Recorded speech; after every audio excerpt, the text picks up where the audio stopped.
Do not attempt to change the channel. Yet, prepare yourselves for a mind-altering event. You're about to enter the Joe Show. Over Christmas, they lost 2 people out here just riding around on their little quad 4-runners. So if I was staying out here, I'd keep working that creek bed. Got fine gold, but it's laced with gold. On the hot, unforgiving Mojave Desert, one lone determined man endures the perils of unimaginable danger. Like a variety of snakes. Rattlesnakes will rattle and coil and back away if you let them, and Mojave greens will just come after you, and they're very fast. And the perils of animals living in the desert kingdom. Really interesting run-ins with bears. A couple of really good run-ins with mountain lions in the desert. Not to mention the dangers alone of just working in and around canyons riddled with mines comprising of many horizontal and vertical shafts. Or they fell down a mine shaft out here. It happened, there's a lot of vertical ones. It's easy to do.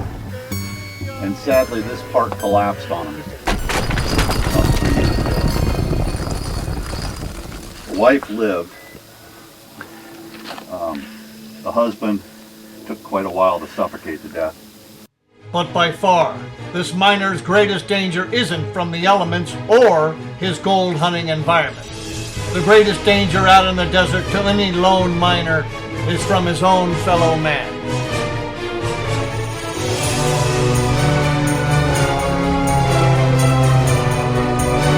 With the meth dealers, they'll follow you, they'll track you, so sometimes they'll take pot shots at you or close to you.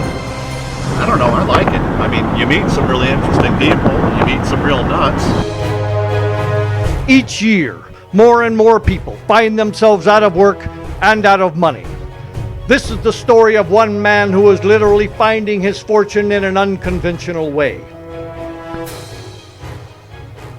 Follow me on a journey into California's menacing Mojave Desert, where the specter of sudden death waits patiently for lone miners, as it surrounds this one man diligently scratching at the surface of the earth. This one man simply seeking the means to survive, but knowing full well there is a harsh penalty for making just one simple mistake, or one misstep in a mine, or even for no fault of his own, on the most dangerous quest of all. Guerrilla gold.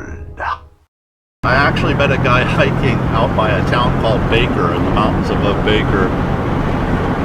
He had a bicycle flag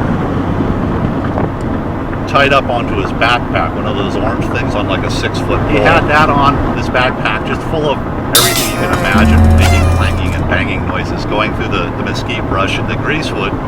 And I asked him why he had that flag up there, and he said so it was so he could see where he was. And it was interesting because we were maybe 8 miles, 9 miles off of a dirt road up in this canyons, and he was lost. I'm a junior miner kid. So how long have you had that dry miner thing? 6, 7, 8 years, 6 probably. So has it paid for itself? Define paid for it. Oh, I found more than 3,000 in gold, but not with that. No? So that hasn't paid for itself? It probably has. I just don't take it with me a lot. It takes up a lot of space. Okay. It's very expensive, and if I was to set that up and then go into town on my own, I'd have to take it apart and put it back in the truck, or if I leave it out, I have to run the risk of it's stolen, and that's... Right, absolutely. That pretty woman, that rope round her neck, her only claim, defending her name, that man lay dead. Out of that 5-gallon bucket, we'll have maybe a half-gallon Ziploc bag, 3/4 of a gallon Ziploc bag full of cannibal soil. We'll be able to see and pick out anything large very easy, very quick.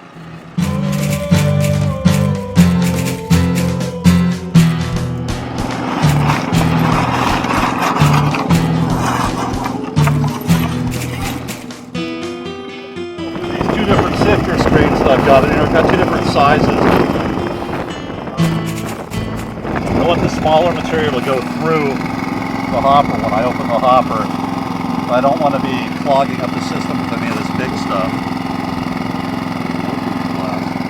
Earlier when I was talking about the leak, it's like a calcium deposit. Usually what you get for below bedrock. This is what you look for. Then stand. You don't want this. You don't want to breathe this stuff because it'll really fill up your lungs. If there's any big flakes, you'll see them every now and then float to the top. Once this stuff's dry, it starts rolling around. The idea is it settles down by the bottom. It's got to dry.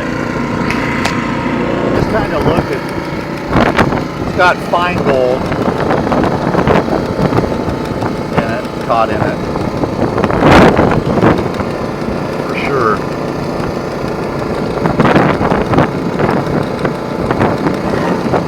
Flowery, real fine, small stuff, but it's got a fair amount of it.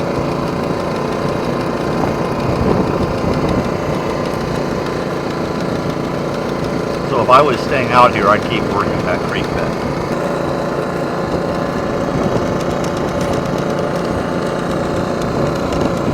I'm just giving it the quick check.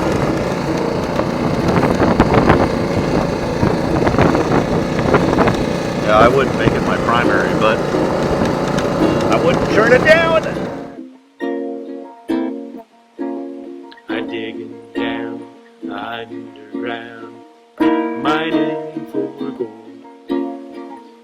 Can't break this hold. The devil's got me, I've already been sold. Left all behind in 49. Sailed round the horn, sure as I'm born, bound for hell, devil be warned. My dreams are haunted, I'll never forget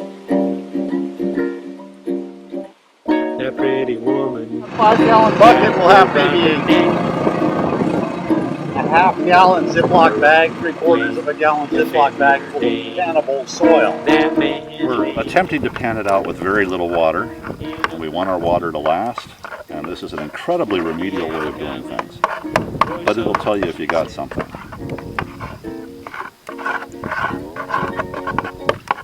This, because this is out of the bag, that whole bucket that we ran became that. Soil. So out of a 5-gallon bucket we end up with that much workable soil.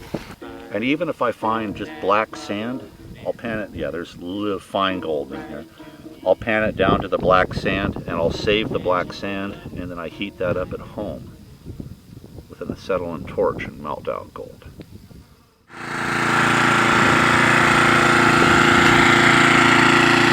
But he did drink beer while I got that hole all by myself.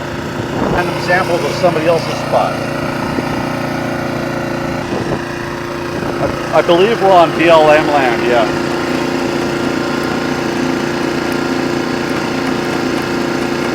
You really don't want to breathe it. Good way to get an antivirus. Anta. What's that? Get it from the residue of animal urine and dust. People die from it. On this day of gold hunting, Kirk prefers to move between his favorite gold mining spots, so we pack up and head down the road to the town of Ransburg for a quick tourist tour of this historical old gold mining town. These could not be the people. You do not mess with them. James. Mostly the weak. Lots of people don't ever. this is the fire department. If you ever have trouble, this is where you come. You got an opera house. Oh, an art gallery, and it's actually open during a weekday. The antique stores are usually really cool. You get some great stuff around here. The people are phenomenal, especially in this antique store. They'll tell you where to go dig for gold. They'll tell you. They'll just flat out tell you, oh, go right down here. I used to have the spot 20 years ago. This was my claim. This is where it is. They'll show you on a map. Yeah, go dig it out. Hello, is anybody out there? Hello, does anybody care? Can I see you walking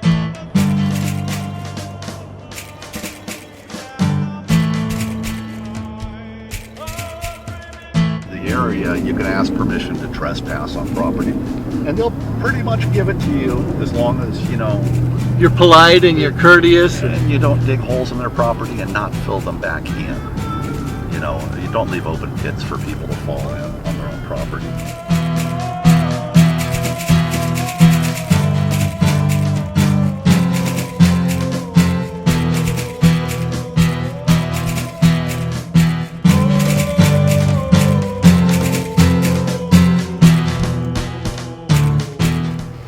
Last time I was out here, I have a penchant for canned yams. I've got to have canned yams when I'm camping. I gotta have them. My world really sucks if I don't have a can of yams.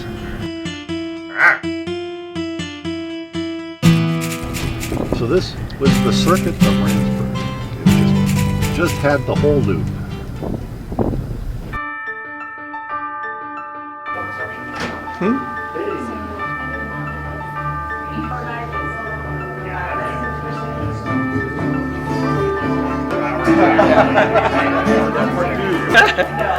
They said that.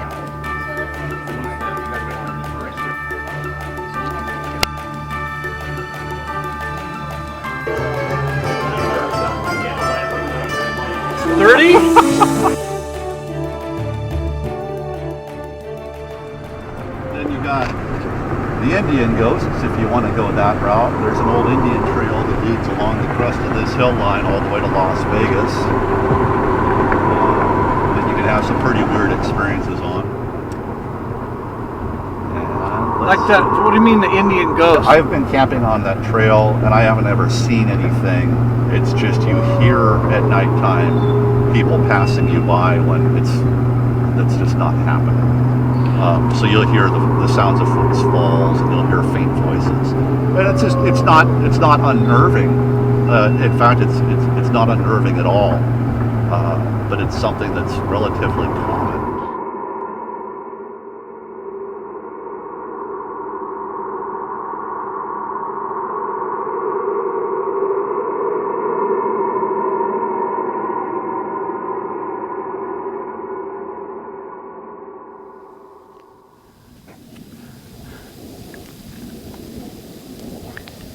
So we've got a piece here that's layered too.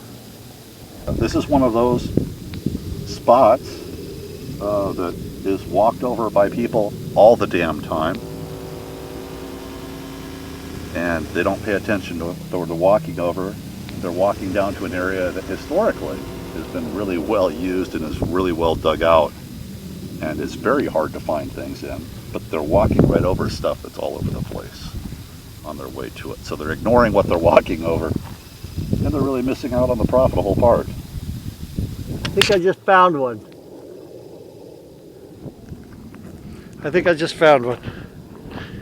Here, hold your hand.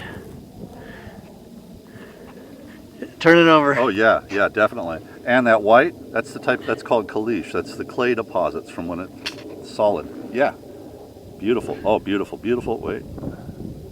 Yeah, that's a good one. Good one, Joe. All right, so let's see what you got in the other hand. That's a seed pod. It's a seed pod. Oh, okay. Now, I can tell you a funny story about being out by Bodie, California, where I thought, my God, that's a whole hill full of gold. And I went out and I dug all this soil because because it was just these little leaves that I was seeing right after sunrise in this beautiful loamy soil, this area that was known for placer gold. And I basically spent about 2 days panning out a couple 100 pounds of soil full of seed pods. Oh! But you live and learn. Anybody who says that never happened to them is a liar. Well, fool's gold. That's where that came from, right? You don't want to work these ones that are too close into town. They're usually claimed, still have claims filed on them. I mean, you can see it dips like this, the white, and then further off to the right you can see where it starts to come back up a little bit into the purple, and then it disappears off into the hill. But it's not anywhere else on that slope. I just like that because that's different than everything else that's around it. It's like that one spot down here. I just wandered up here because that dirt is different than everything else on the whole hill. Is there a certain layer that you're looking for, or you're just looking for the presence of different minerals? I was referring to which direction the gold producing veins predominantly run. The dikes and all that stuff run certain directions out here. I've been out here a few times where I've been out long enough in the mountains where I've come out and just actually stared at that billboard and thought, yeah, baby.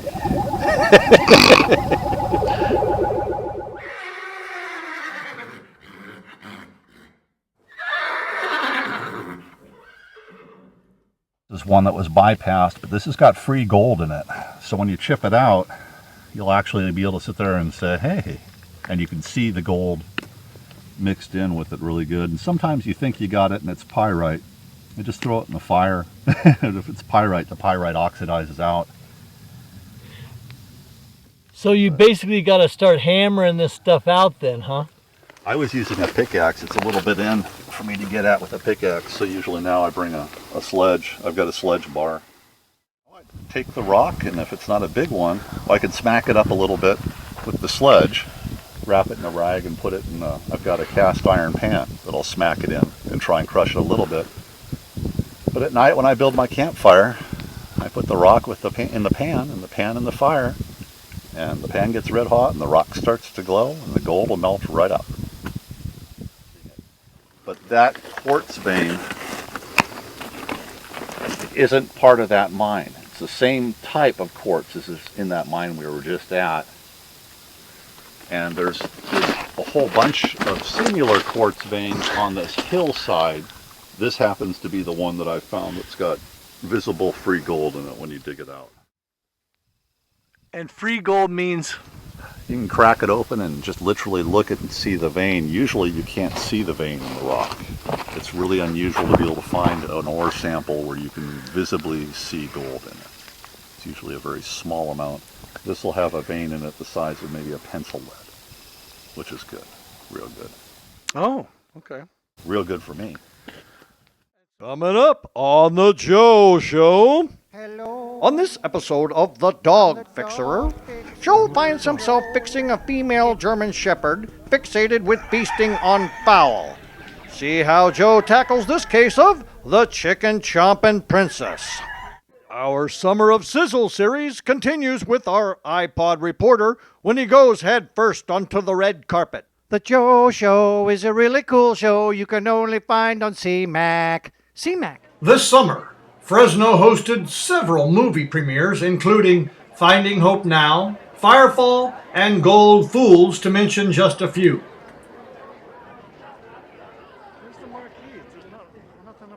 All of these showings drew large crowds of friends and family and curiosity seekers wondering who they might know or recognize in the movies.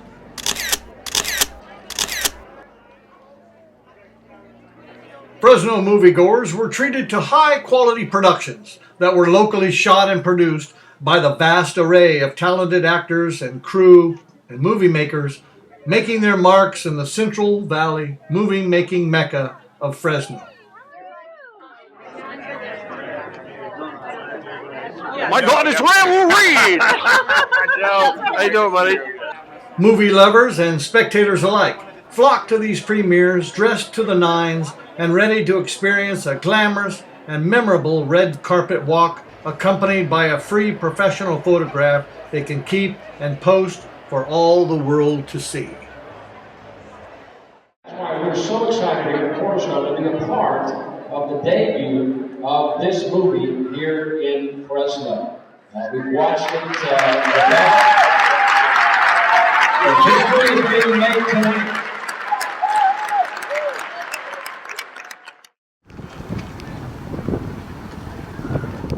So what we're going to do is we're going to do the firefall squeeze. So squeeze towards the center of each section. It'll really help people out. And we're going to actually have announcements in just 15 minutes. Thank you.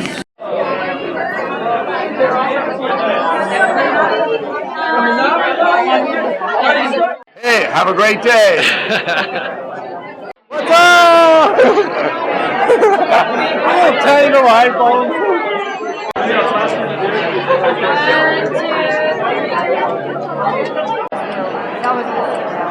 There you go. He's just messing around.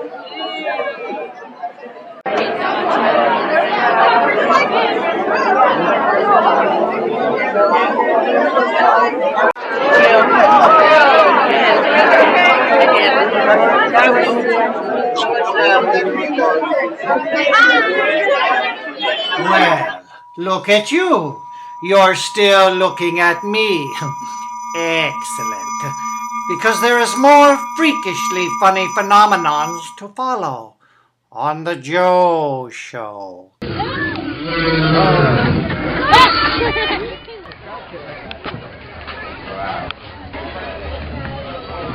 Right, yeah, it's not a real thing.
Lisa and Joe, a typical American couple, moved into their first home together, filled with joy and a sense of wonder and excitement.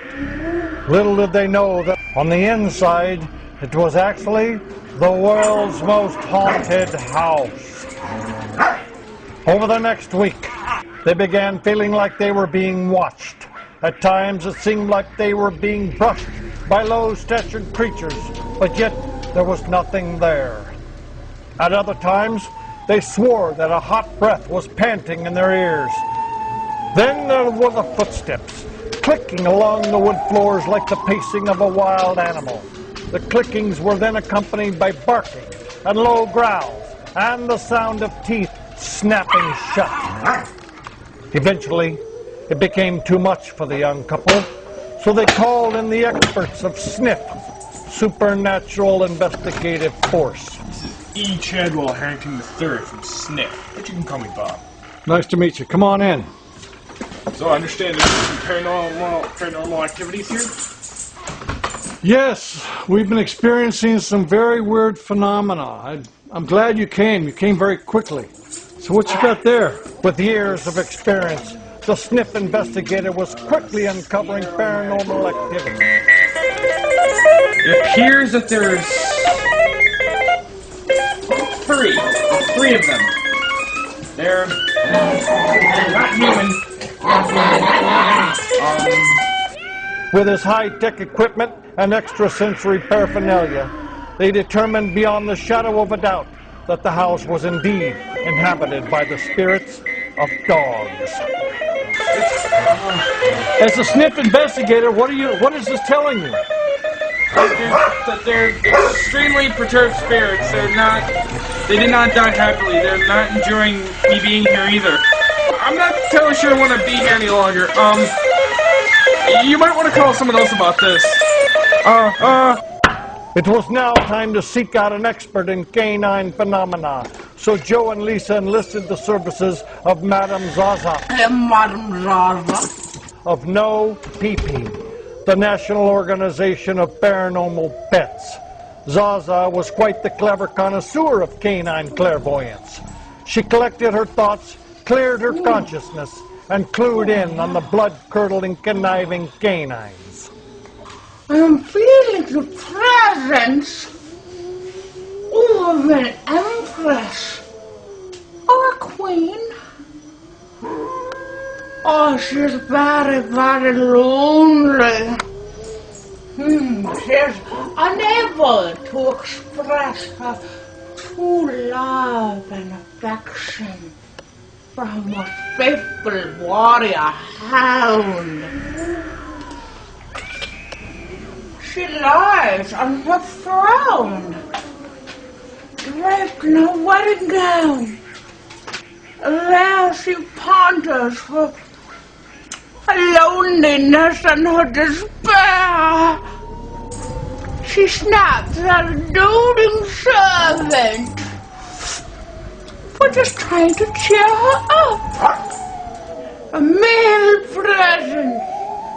Yes, the warrior of her true affections roams the house, having not attained his quest to achieve her love. He plucked his very eyes out of his own head.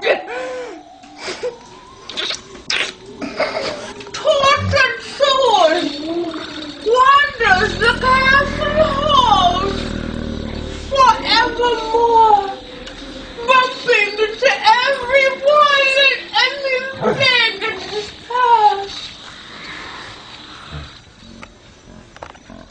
So, what kind of dogs were they? Oh, the queen was a border collie. The warrior was a mix of Australian and Irish ancestry. Oh, they were thrown together in a kennel,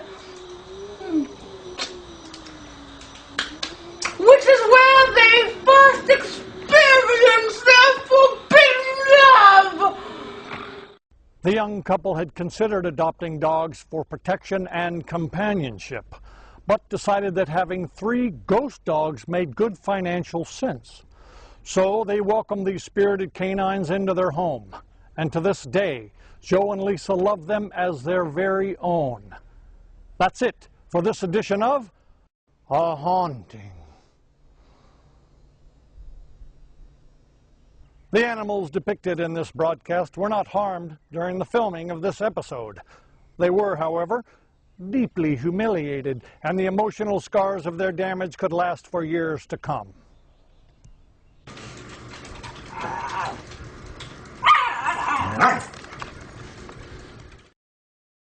It was very nice to see you stopping by my show. Tell your freakish friends to do the same the next time I subject you to the Joe Show.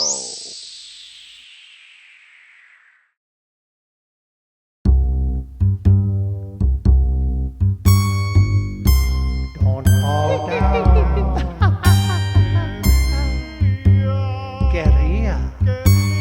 There's many. It is a legend for sure. Legend. These could not be the nation. You do not mess with legends.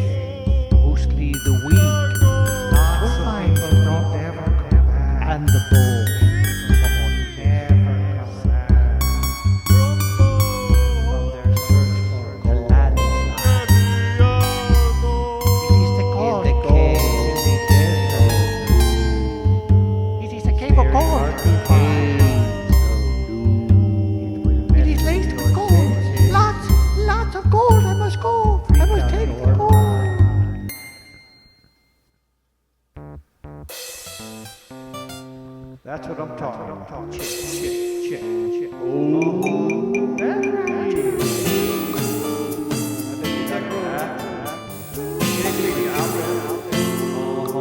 It might be mighty. It might be Steve. But here it comes. It's coming down the track. Speed up.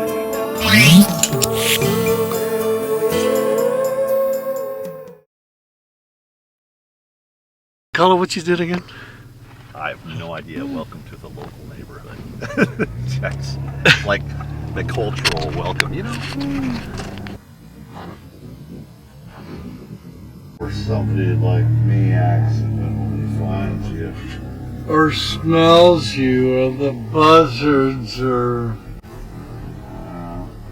sees your bones.